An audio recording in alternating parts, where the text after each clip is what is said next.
Okay, it's a good thing I review my videos. I have to make a correction and an addition to the previous video.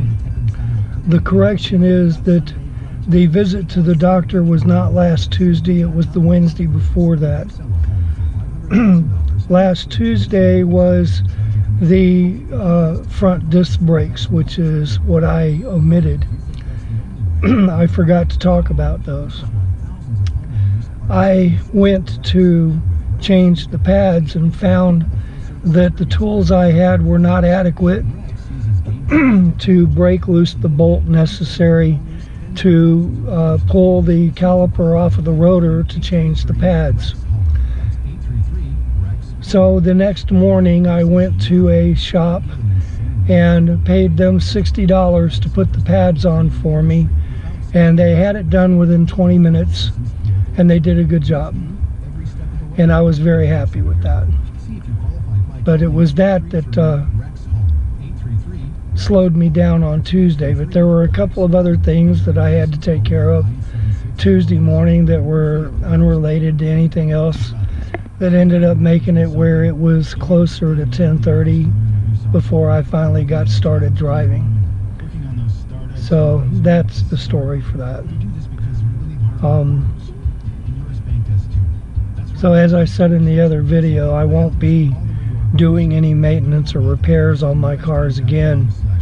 I have to let somebody else do it. That said, I will still do my own oil changes, because I'm not paying $100 for an oil change. That's just stupid. And while it may cause me some discomfort, an oil change I can do. I've already done one, so I know I can do it, and it doesn't hurt me that bad. So maybe I should cover that. I don't think I covered that. I went to Jiffy Lube to get an oil change done, and they charged me $100 to do it. I decided that I wanted to try to save some money, because that was just way too much money. So the next oil change, I decided to do it myself. They tightened the oil filler cap on top of the engine so tight that I had to use the handles of both of my 3/8 drive ratchets to get enough leverage to break it loose. They tightened the oil pan bolt, the drain plug bolt, so tight that I had to buy a breaker bar to break it loose. They tightened the oil